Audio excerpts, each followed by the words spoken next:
Assalamualaikum warahmatullahi wabarakatuh. Di sini saya sebagai moderator dari teman-teman saya ingin membahas ciri-ciri kepribadian wirausahawan yang ditinjau dari sastra terbaru. Sebelum saya memulai materi, saya ingin memperkenalkan kedua teman saya. Yang pertama di sini ada Faizira Maulida. Yang kedua ada Salma Faza. Halo. Baik, di sini saya akan memulai materi. Yang pertama, kita masuk ke perkenalan dulu. Perusahaan wirausaha dan pendiri di balik usaha ini sedang populer di mana-mana. Bagi yang lain lagi, kepribadian bisa menjadi saluran atau mekanisme di mana beberapa peristiwa yang dipelajari menghasilkan efek jangka pendek dan jangka panjang. Penggambaran yang akurat dan tidak dipernis dari varian dalam studi penting untuk merenungkan bagaimana pekerjaan akademik dapat memberikan wawasan empiris yang lebih baik, yang menginformasikan program pelatihan kewirausahaan, inisiatif kebijakan yang dirancang untuk mendukung aktivitas startup, dan sebagainya. Tujuan dari survei ini adalah untuk membantu menutup kesenjangan informasi ini dan mendorong lebih banyak pekerjaan lintas disiplin di bidang ini.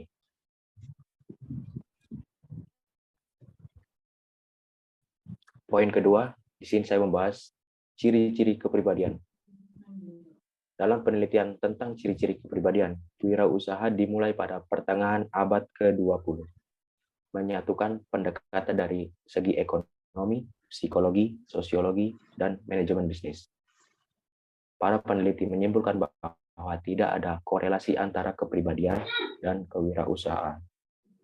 Namun, sejak awal abad 21 dan dengan kebangkitan daya tarik publik dan intelektual yang mencolok terhadap budaya startup, literatur kepribadian wirausaha telah menikmati kebangkitan dan konvergensi menuju serangkaian kerangka kerja teoritis yang semakin konsisten dengan wawasan yang bermakna terhadap kebijakan inovasi dan bisnis.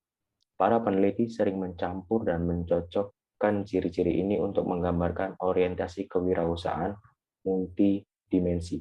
Dalam tinjauan literatur ini, kami sebagian besar memfokuskan diskusi kami pada literatur yang diterbitkan setelah tahun 2000 untuk merinci gelombang terbaru peneliti kepribadian dan pertanyaan yang mutakhir.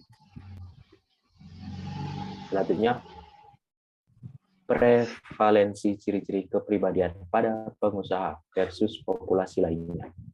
Banyak peneliti membandingkan ciri-ciri wirausahawan dengan pekerjaan yang dipekerjakan atau populasi umum untuk mengidentifikasi karakteristik yang mengidentifikasi wirausahawan sebagai sebuah kelompok.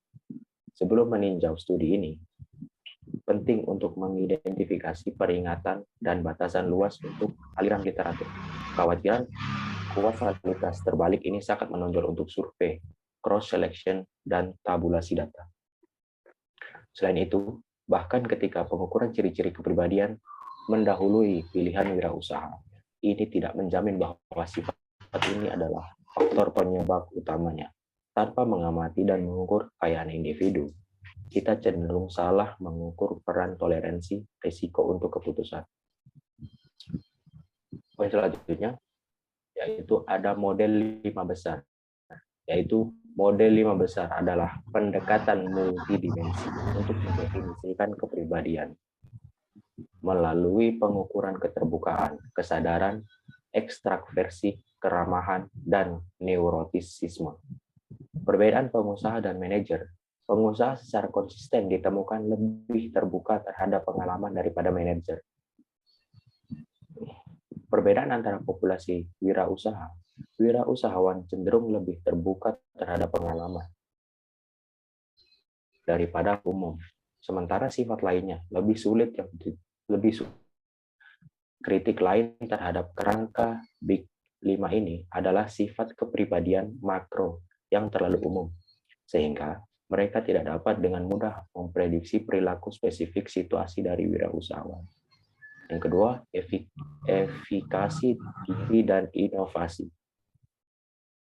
Mengingat banyaknya studi 5 besar dan sikap beresiko, Seperti yang sudah kita bahas pada poin kedua, cukup mengejutkan betapa sedikit perhatian yang diberikan pada inovasi wirausahawan karena berkaitan dengan kepribadian mereka. Ini adalah tempat di mana biografi Steve Jobs sangat mungkin lebih banyak daripada studi akademis formal. Namun demikian, para sarjana mungkin setuju bahwa wirausahawan harus mampu mentolerir beberapa risiko dan menciptakan atau mengenali peluang bisnis baru. Mungkin ini juga untuk menginovasi produk dan konsep baru yang dapat dibawa ke pasar. Menurut saya di poin kedua di sini, dibanding perusahaan besar, perusahaan kecil memiliki tingkat inovasi yang lebih modern dan bisa melihat potensi yang sedang terjadi, lalu mereka aplikasikan. Selanjutnya, lokus kendali. Ciri penting dalam literatur kewirausahaan adalah locus of control atau disingkat LOC. Seseorang dengan LOC internal mengkonseptualisasikan bahwa keputusan mereka sendiri mengendalikan hidup mereka. Sementara mereka yang memiliki LOC eksternal percaya bahwa faktor pengendali yang sebenarnya adalah kesempatan, nasib, atau fitur lingkungan yang tidak dapat mereka pengaruhi. Poin keempat, poin keempat yaitu kebutuhan untuk berprestasi. Kebutuhan untuk berprestasi mengacu pada keinginan individu untuk pencapaian yang signifikan, penguasaan keterampilan, dan mencapai tujuan yang menentang. Para peneliti berhipotesis bahwa wirausahawan mungkin memiliki kebutuhan yang tinggi untuk berprestasi, karena membangun bisnis dari awal menunjukkan kemampuan individu seseorang dengan cara yang seringkali sulit ditandingi ketika bekerja dalam sistem di mana tanggung jawab terbesar. Seiring dengan LOC, peran penting dari kebutuhan akan pencapaian ini dapat didukung kuat dalam literatur di beberapa dimensi. Pembahasan selanjutnya mengenai korelasi ciri-ciri kepribadian dengan fase usaha.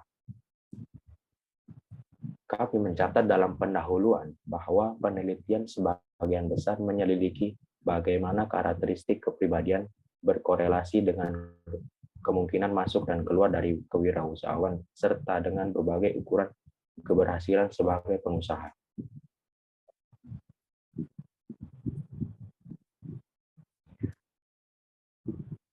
Poin selanjutnya yaitu probabilitas masuk ke kewirausahaan.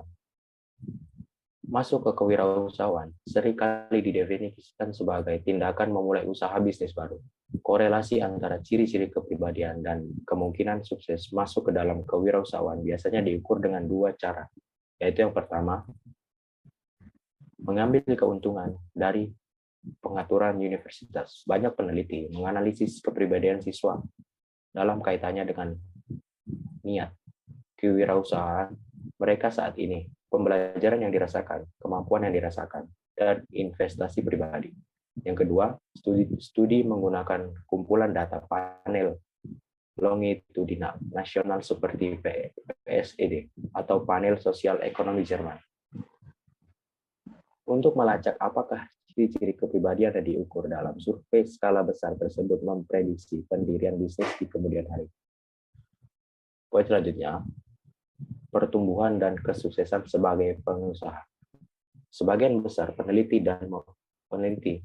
dan pembuat kebijakan tidak hanya tertarik pada ciri-ciri apa yang memprediksi masuknya kewirausahaan, tetapi ciri-ciri apa yang berkontribusi pada ukuran kinerja usaha yang sukses seperti pertumbuhan investasi, kelangsungan hidup jangka panjang, dan kesuksesan yang dilaporkan sendiri. Literatur menjadi agak jarang dan istimewa tentang berbagai metrik ini. Jadi kami menelusurinya dengan cepat dan memberikan beberapa contoh temuan.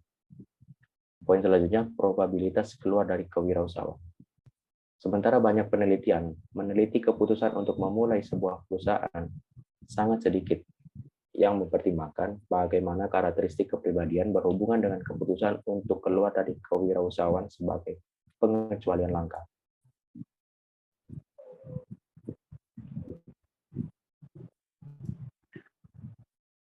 Poin selanjutnya, memoderasi sifat dan faktor lingkungan. Karakteristik kepribadian berkorelasi satu sama lain, sementara pada saat yang sama dipengaruhi dan dibentuk oleh kekuatan lingkungan. Para peneliti di semua disiplin sering menjelaskan bagaimana faktor kepribadian berinteraksi dengan atau dimoderati oleh ciri-ciri individu lainnya, misal jenis kelamin atau pendidikan, dan kondisi eksternal, misal dinamika industri dan ciri-ciri kota. Kewirausahaan tidak terjadi dalam ruang hampa, dan ciri-ciri kepribadian, sumber daya manusia, dan lingkungan menjadi konteks untuk setiap upaya untuk memulai dan mengoperasikan bisnis baru. Terlepas dari disiplin ilmu, sifat kewirausahaan yang kompleks yang terdiri ini menunjukkan bahwa para peneliti harus mendekati pengaturan mereka dengan hati-hati untuk mencapai kesimpulan yang dapat diandalkan dan berhati-hati untuk mempertimbangkan seberapa banyak hasil dari satu studi yang dapat dipindahkan ke seluruh lokasi. Baik, di sini untuk poin penting kedua akan dijelaskan oleh teman saya, Salma Faza. Boleh menerangkan poin kedua? Oke. Jadi yang poin kedua ini sikap beresiko. Nah, sikap beresiko ini dunia usaha bisnis sangat beresiko, terutama bagi mereka yang mencari peluang pertumbuhan tinggi. Resiko dan kewirausahaan menurut Knight 1921 mengusulkan bahwa wirausahawan dibedakan karena kecerdasan dalam melihat dan bertindak atas peluang meskipun ada ketidakpastian dan resiko. Nah, sekarang kita namun sebagian kecil orang-orang yang menunjukkan lebih sedikit kelengkungan dalam fungsi utilitas. Nah, apa sih yang dimaksud dengan fungsi utilitas itu? Fungsi utilitas ini adalah kepuasan atau manfaat yang diterima seseorang konsumen dari suatu barang atau jasa yang ia konsumsi dan demikian lebih sedikit menghindari resiko. Next.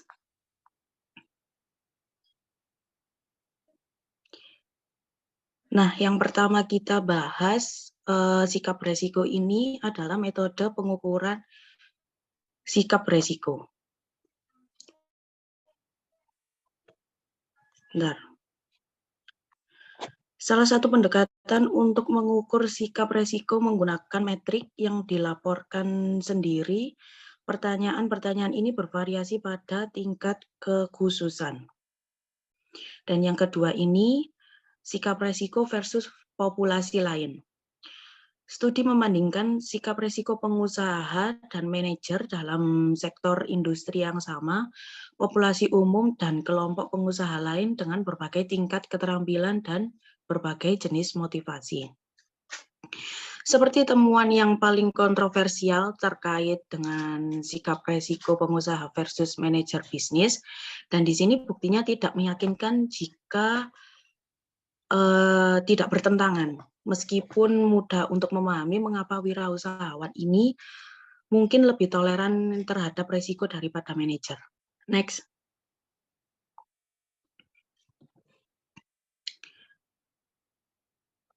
Nah, yang ketiga adalah pengaruh sikap beresiko dalam proses startup. Pengaruh sikap beresiko dalam proses startup ini banyak poin-poinnya, ada 4 poin. Yang pertama adalah probabilitas masuk ke dalam kewirausahaan. Studi 8F menemukan bukti bahwa penghindaran resiko mengurangi masuknya wirausaha. Para peneliti tidak merasa cukup percaya diri dalam kaitannya untuk menganggap sebagai hubungan sebab akibat. Dan yang kedua adalah pertumbuhan dan kesuksesan bagi pengusaha. Berbeda dengan konsensus yang kuat di antara para peneliti bahwa toleransi resiko mendukung penciptaan usaha ini, tidak jelas apakah sikap resiko berdampak pada kesuksesan bisnis jangka panjang. Dan yang ketiga adalah probabilitas keluar dari kewirausahaan. Mengukur dalam kumpulan data GSOEP bahwa sikap resiko memiliki hubungan yang tidak monoton dengan kelangsungan hidup wirausaha karena tingkat keluar dari pengambil resiko menengah adalah 40% lebih rendah daripada pengambilan resiko rendah dan tinggi. Sementara hubungan positif muncul dari literatur tentang pengambilan resiko dan awal masuk wirausaha. Tampaknya ada hubungan yang lebih kompleks antara pengambilan resiko dan pilihan pertumbuhan. Next.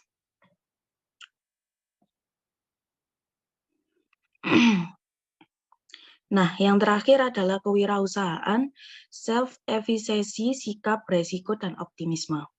Banyak peneliti menyelidiki hubungan antara ESA dan kecenderungan resiko. Misalnya, Zhao et al. Menemukan dalam sampel survei dari 265 mahasiswa MBA bahwa efek kecenderungan resiko serta pembelajaran yang dirasakan dari kursus terkait kewirausahaan dan pengalaman kewirausahaan sebelumnya sepenuhnya dimediasi oleh ESA individu.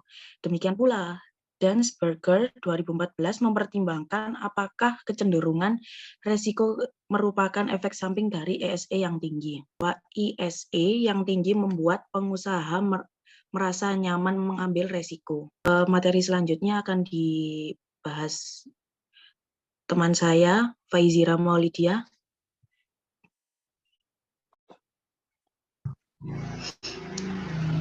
Baik, di sini saya akan menjelaskan tentang tujuan kewirausahaan dan aspirasi. Sebagian besar sarjana kewirausahaan mengukur kesuksesan bisnis dengan melihat peristiwa yang dapat diambil secara perusahaan. Pengusaha yang berbeda memiliki tujuan dan aspirasi yang berbeda ketika memulai dan mengoperasikan perusahaan mereka. Dan ini akan berpengaruh ke banyak keputusan dan hasil yang dialami. Sangat mungkin bahwa ciri-ciri kepribadian wirausahawan berbeda secara signifikan dengan tujuan. Jika diperdebatkan adalah pekerjaan untuk memotivasi non-keuangan atau menjadi bos saya sendiri. Untuk memulai bisnis yang terlihat lonjakan aktivitas yang berpengaruh dalam literatur ekonomi. Next.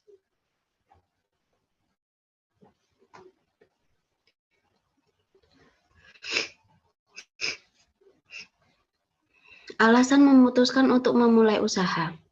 Salah satu sumber utama data longitudinal tentang motivasi kewirausahaan adalah panel survei of entrepreneurial dynamics atau bisa disingkat PSD, yang mengajukan pertanyaan terbuka kepada para wirausahawan pemula.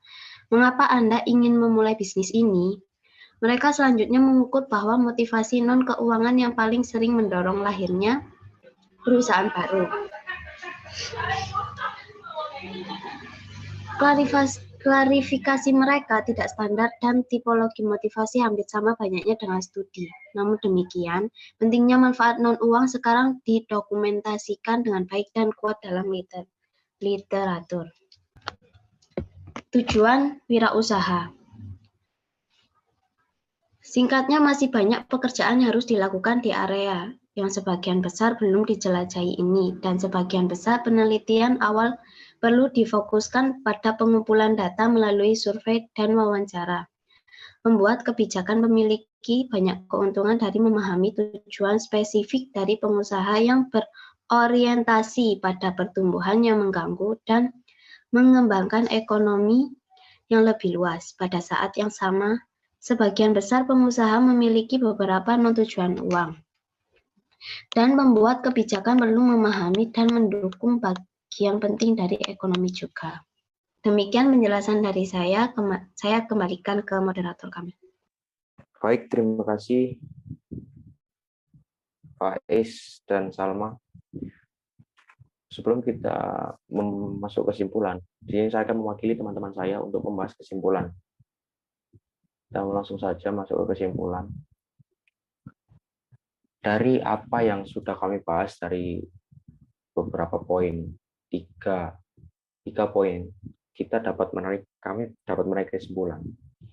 Yang pertama, topik kepribadian atau sifat psikologis wirausaha sangat penting untuk studi tentang kewirausahaan dalam banyak konteks, termasuk termasuk pemeriksaan determinan pilihan pekerjaan kewirausahaan, PS pekerjaan berbayar, prediktor keberhasilan kewirausahaan, evaluasi dampak kebijakan kewirausahaan, dan desain dan penilaian berbagai pendekatan untuk pendidikan kewirausahaan. Pendapat kami adalah bahwa pekerjaan di masa depan dalam hal ini kemungkinan besar akan lebih produktif daripada potret kewirausahaan satu ukur untuk semua.